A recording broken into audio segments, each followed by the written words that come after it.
Hi guys, তো আমরা রয়েছি এখন ট্রেনে। আমরা যাচ্ছি পুরী। তো আমাদের ট্রেন ছেড়ে দিয়েছে এখন হাওড়ায়।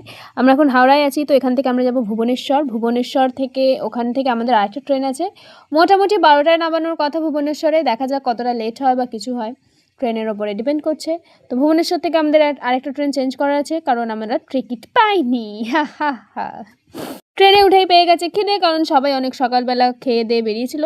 প্লেনের এখানে মুড়ি টুড়ি মাখিয়ে খাওয়া দাওয়া শুরু করে দিয়েছে। আর দেখো ভিউটা জাস্ট কি সুন্দর লাগছে। তোমরা ভিউটা এনজয় করো, আর আমি চললাম এখন ঘুমাতে। মোটামুটি এখন 4 ঘন্টা আমি ঘুমাবো। 4 ঘন্টা ঘুমানোর পরে নামতে হবে ভুবনেশ্বরে। ভুবনেশ্বর থেকে আমাদের আবার একটা ট্রেন আছে। টাটা। তো গাইজ, এখন আমরা ভুবনেশ্বরে রয়েছি। তো এখন বাজে রাত 1টা। এরপরে ট্রেনটা আমাদের আছে 2:30টার সময়। এখন চলছে টি ব্রেক, মানে কফি ব্রেক। যাই হোক, আমি চা খাই না,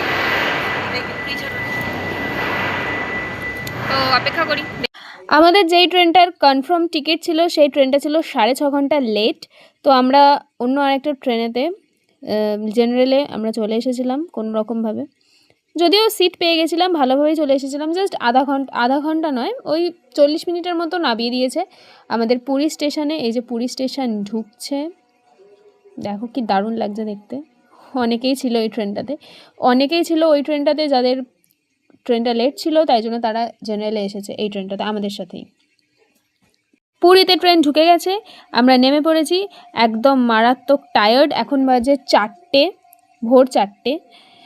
তো আমাদের মোটামুটি ট্রেনটা নামানোর কথা ছিল 4:30তে, কিন্তু আমাদের নামিয়ে দিয়েছে 4টের সময়।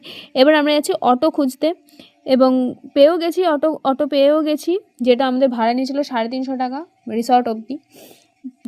অটোটা একদম ফাঁকা রাস্তা, ভোরবেলায় যাচ্ছি রিসর্টে। তো আজকে আমরা থাকবো, আমাদের 2 দিনের প্ল্যান, মানে আজকের দিনটা পুরোটা থাকবো, তারপরের দিনটা পুরোটা থাকবো, তারপরের দিন আমরা ব্যাক করব সকাল 10:30টার ট্রেন।